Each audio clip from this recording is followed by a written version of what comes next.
600 feet down, Sean. Right. MOAB Climb, the mother of all bike climbs. MOAB, the cycling capital of the world, home to some of cycling's most famous routes.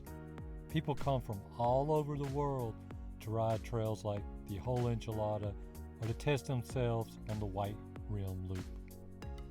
With cyclists coming from all over the world to ride in MOAB, how is it that basically no one has ever noticed that arguably the most difficult climb in the country is staring them in the face? It's like with all the other trails in the area, people can't see the forest for the trees. At 7,510 feet, the MOAB climb is the second tallest climb in the U.S. behind only the climb up Pikes Peak in Colorado. But that is a road climb. The MOAB climb is mostly sandy gravel with only a few miles of pavement and blistering sun overhead. So a little background on this idea, this adventure. So back in March when COVID-19 is really going and basically all we can do is sit at home. I'm sitting at home and I'm just looking up cycling routes, and I find this thing that's talking about kind of the biggest climbs there are, and it lists, some world famous climbs, Mann and the climbs in Hawaii, and also I got kind of interested in what climbs could I attempt. I visit MOAB quite a lot, and I've often noticed that there's a climb from town to the top of Burro Pass where the whole Enchilada starts. That's the most famous bike trail arguably in the whole world. But for whatever reason, nobody's ever climbed it before. So once a few years ago, I climbed halfway up that route on a rental bike. And the rental bike was heavy, the gearing was way off, and I just really don't think I could have made it to the top. That year I stopped because of the snow. It was a spring break, so you could only go so high, about halfway up the whole Enchilada. So fast forward a few years, and now gravel bikes have become, all the thing. Everybody's riding gravel these days. Gravel, there's no cars to worry about. You just cruise on out, you ride your gravel. But gravel bikes were still lacking, mainly in the gearing. The gearing for gravel bikes is basically leftover junk road bike gearing that they decided to put on these gravel bikes. I don't know if it was a marketing technique or they had a bunch of garbage to get rid of, but so for like the last 5 years, everybody's just had gravel bikes and they've been making do with the gearing. But within the last year, SRAM comes out with the AXS, the Axis ETAP Eagle. So now it's possible to put a 1050 cassette on your gravel bike. So before, my S-Works Diverge had an 1140, which is garbage. You can't hardly climb out my driveway with that thing. So now all of a sudden I got this huge gear. I was able to put a 40-tooth front chainring on there, and I can literally climb all day as I did in this adventure on that bike. Hey Sean, we are 2,400 feet into our 8,000 plus foot climb. What's your thoughts? That last climb was tough. I'm already feeling it pretty good. We just climbed up the little paved section of Sand Flats Road. Show them the view back there, how much we've climbed. Yeah, You so can see the town. the valley, yeah, MOAB's gone. It's nothing down there. You can just. Brutal. Soft sand. Okay, so what about the road surface? It was tough. It was just soft gravel. You stand up and your tire spins out from under you. It's brutal. Okay. How much coasting have you done? I've done, I had about 5 seconds of coasting. about 3 miles back. That's it for the whole That was ride. it. From town. That's it. Not much. So what are you thinking about the different gearing on the bikes? One's got an Eagle and one's got the Ultegra.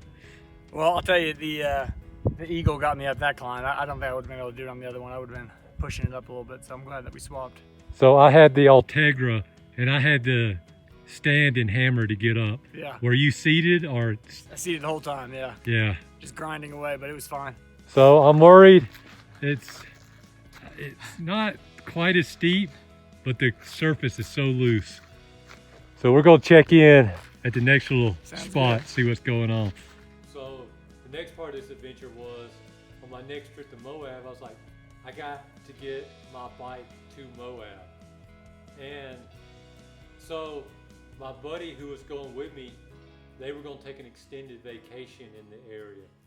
So I was able to send my bike on their bike rack out to Moab, and so I got my bike out there. It was kind of a last second thing to get my bike out there. The bike shop literally did not get the levers to install the E-tab until the day before I left. It had been on back order for like 2 months. I've been planning this ride. So it finally gets there, and everything lines up. We get it to Moab, and we're ready to start this adventure. Hey, you finally get to see my face. So we just crossed out of the Sand Flats recreational area. We're now, I'm not sure if we're in the LaSalle National Forest yet, or the this BLM land, but the road doesn't look nearly as sandy up here. So hopefully we can make a little better time. The last mile or two, it's just been really tough, deep sand. It's actually, you look for the big rocks and try to ride over them. They look smoother, but you can see that's kind of where we're headed, up into these mountains. So still got a long ways to go.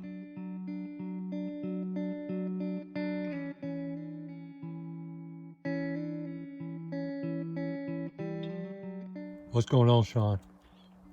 Well, we made it to the top of that 9-mile climb, 2,700 feet. And now we're sitting here taking a snack break. How you feeling? What's your thoughts? I'm feeling pretty tired. We're not halfway there yet either. It's gonna be tough. Well, by my calculations, you're about a third of the way there. Okay. But we got a little bit of road climbing up Yeah, in a that'll be little good. bit, so that'll help out. Yeah. I don't think it's too steep for the next few miles. We got to go through some farmland, Okay.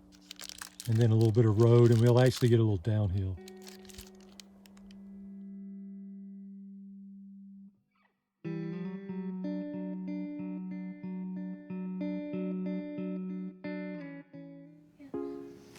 So by now you've noticed that we don't have on helmets, and you know everybody wears a helmet nowadays, but the thing is we're going to be climbing at 4 or 5 miles an hour, and we're going to be in the middle of the desert in July, right after 4th of July. The sun's going to be beating down on us like the strongest it's going to be all year. So we took a calculated risk. We're like, hey, if we don't wear sun protection, we know we're going to get fried. But the chances of us crashing is pretty low. And I know there's an argument that says, hey, if you're going a slow speed crash, you're impacting the ground harder. But, you know, at 4 or 5 miles an hour, I'll just put my foot down and hope for the best. So after Geyser Pass, we did get a sag from my wife, and we put our helmets on then, mainly because we knew we'd be climbing into the trees shortly after that. So, you know, it is what it is. If you do this climb, you might want to wear a helmet, you might not. It's up to you. And then, you know, it depends on what time of year you're doing it also.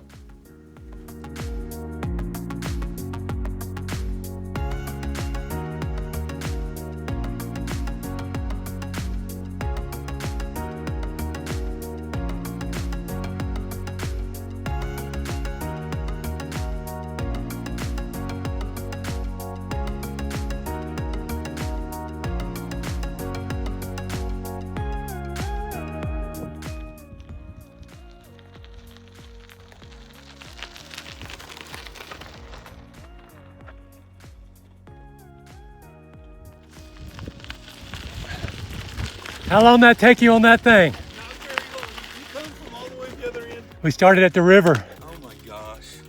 We are. And it just doesn't seem like you have enough tire for it. The part when we were in the Sand Flats recreational area, it's pretty rough because it was real loose. Yeah. It was like an inch deep sand.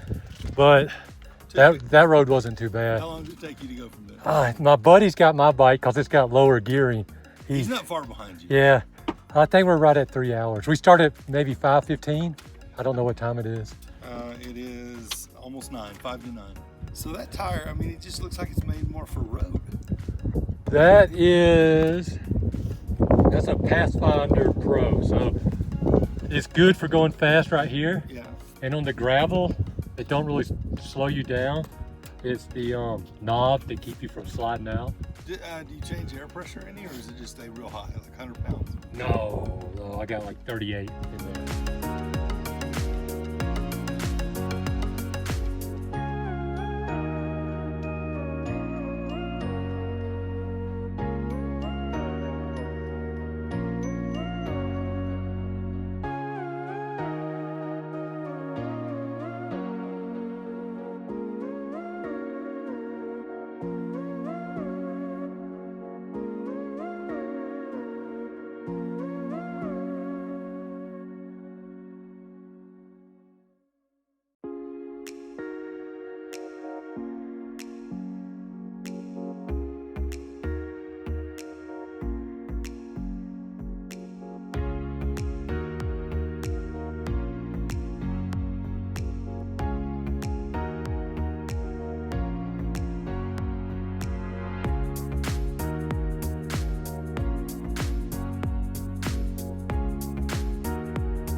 Made it to Geyser Pass Road.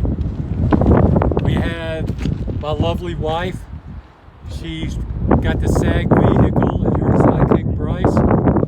They've brought us water. I've drank 4.5 bottles. Sean's done 3.5. I stole half of his bottles.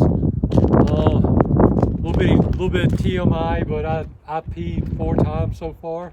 So I feel like I'm spot on with hydration. I'm gonna eat these noodles, and then it's at least 4,000 more feet up to Geyser Pass. Then if I got it in me, I'm gonna go to Burro Pass. But if you've ever seen the little climbing thing on the Garmin Edge, you always see green, yellow, and red. This climb's gone to purples. So I'm gonna eat this, refill my water bottles, and then go again. I think me and Sean are gonna split ways right here, and we'll meet back later. But okay, catch you later.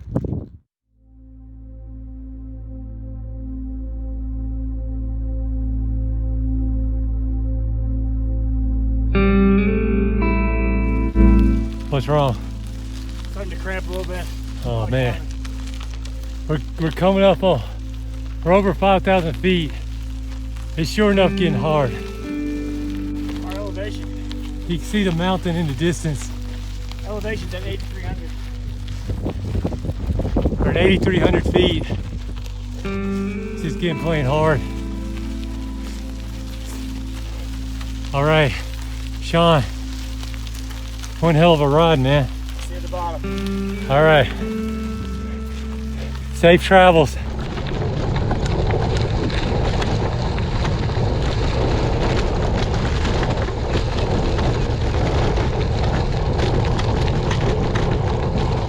All right, we finally made it to the spruce and fir trees.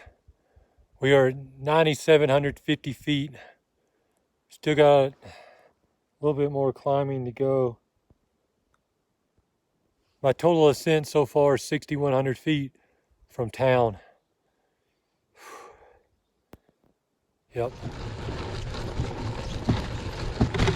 By this time, I'm several hours in, like 4 hours at least, and it just seems like it continuously gets steeper and steeper, and my legs, they're burning pretty good. I'm at the point where, even though you have the Eagle drivetrain, you're in the easiest gear, and you are hitting that shifter trying to find the next gear, and it just isn't there.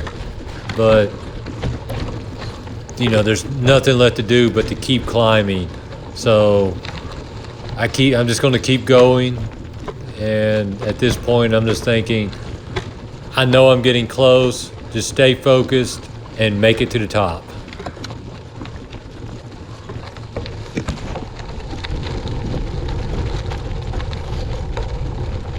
As I was getting to be pretty tired, someone came by and gave me a thumbs up and said I was almost there. And that really got me kind of over the hump. And then as I started getting closer and closer to the pass, the road actually leveled out and it got pretty easy. So the last like half mile or so, I was able just to cruise to the pass.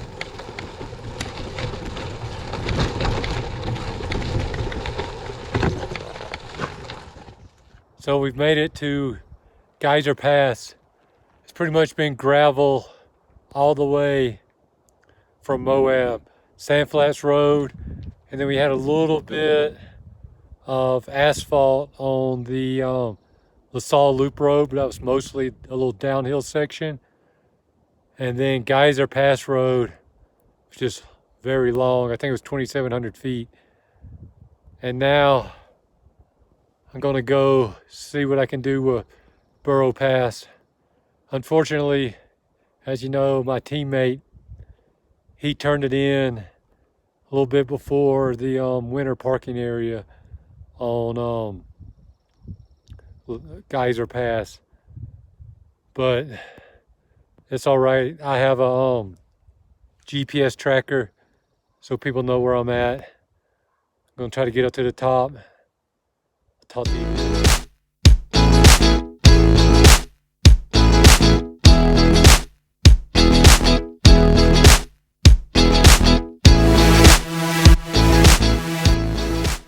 So when I got to Geyser Pass, I had a choice. I could continue as a gravel road ride, and you can actually, there's a gravel road that'll go about halfway down the trail from the whole Enchilada to the top of Burro Pass, probably more than halfway. But nobody is taking that road. Everybody is following the signs for the whole Enchilada. So if I'm gonna do this climb right, I decided that's what I needed to do. So I start from the whole Enchilada trailhead, and I can continue on, and I'm on my gravel bike, and so now I've gone from a dirt road down to a single track trail, and and the trail starts out easy enough, but you do have to be careful where you're going, because I don't have the ground clearance of a mountain bike, so I'm having to be careful. But then the trail, it starts getting rocky, and not like, oh, there's a bunch of little rocks I got to try to ride over and around. No, there starts being these big rocks that I'm like, okay, first off, I don't have a big tire. I got a gravel tire, so I'm like, I don't want a flat. I'm this close, I got a spare, but I don't want a flat. I don't want to waste 20 minutes changing a tire. And then my biggest concern is, hey, this is a new bike. I had to switch all this stuff over, all these components to get this Eagle on there. And anybody that's ridden a gravel bike with an Eagle on it knows that the derailleur hanger is hanging down real far. So I'm like, I gotta go around these rocks, and I cannot hit these rocks because if my derailleur anger's ripped off, the only way to finish this climb is to push the bike the last mile or two. So there's a few spots where I just have to get off and walk them. It's not worth chancing it. Yeah, I could ride it, but I'm not taking that risk. So I take my time. I'm not in a race here. I take my time and I make my way down the trail, and eventually the whole Enchilada runs back into the dirt road right at the really start of the Burro Pass Climb. For anybody that's done the whole Enchilada, Moab's most famous ride, you get off, you go all the way out to Burro Pass, and you get off out of the rental vehicle, the shuttle bus, whatever, and you're like, this is great, we're at the top of the mountain, I'm ready to go. It's 7,000 feet downhill. Well, one thing that most people don't know is from the pass, Geyser Pass, up to Burro Pass is like another 500 feet. And the biggest surprise is they start out and they're going through that rocky area we just talked about. And then all of a sudden you get to the climb, the Burro Pass. And this is the part where on my Garmin it was showing like the magenta purple color. It's just literally straight up. So anybody that's done that knows it's like, that's like just so hard. I'm sure there's been people that have tried to climb that and just quit on the whole Enchilada. But now imagine doing that after 4 hours in the saddle and you're going straight up at 11,000 feet.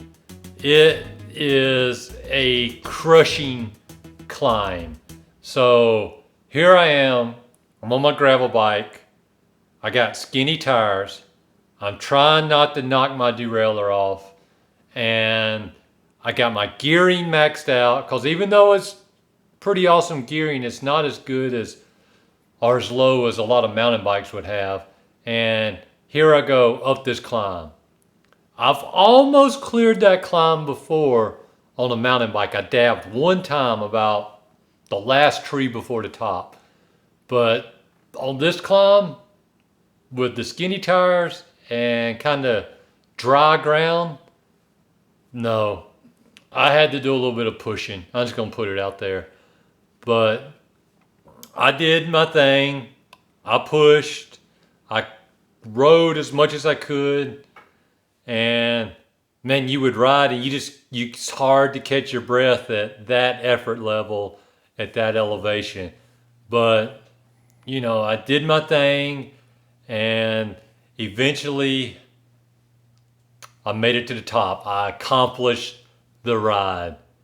So, I mean, the MOAB ride climb is awesome, and I made it.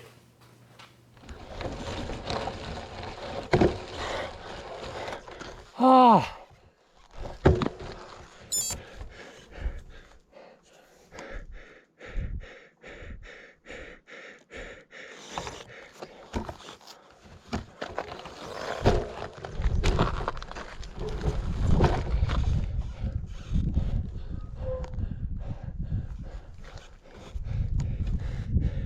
I made it. 11,150 feet.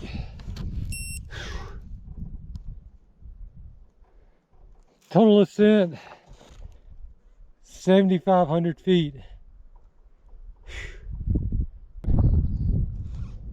That last single track's brutal. It's just about impossible. I don't think you could ever climb it on a gravel bike without some pushing. The tires are too skinny and the bottom bracket's too low on a gravel bike to make it work. So that's it. The MOAB Climb. Mother of all bike climbs. Yeah.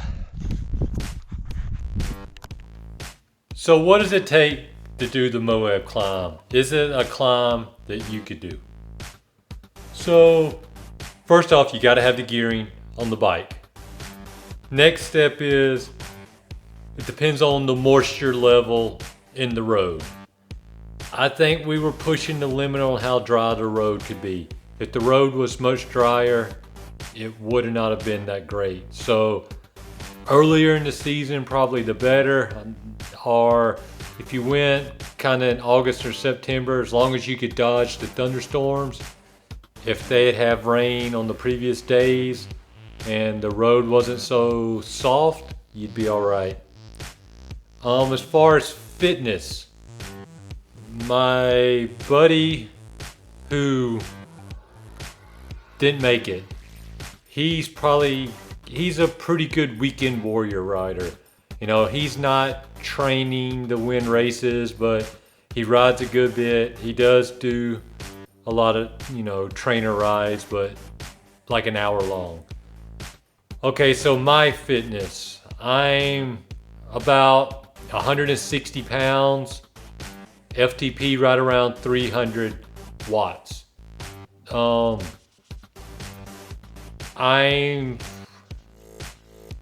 I can hold my own in an open class gravel race. In mountain biking, I am full on a Cat 1 rider. And by the time I got to the top, I was fairly tired. I think I could do it faster. I have done half the climb before at a considerably faster rate, but only went halfway up. So it might be too much for the average Joe to do this ride, but if you're riding a lot and training, yeah, I think you could do it as long as the elevation doesn't get you. I'm the type of person, even though I'm from Georgia, but for whatever reason, when I get up 10, 11,000 feet, I can't walk 10 feet without collapsing and not being able to breathe. But for whatever reason, I can go on my bike.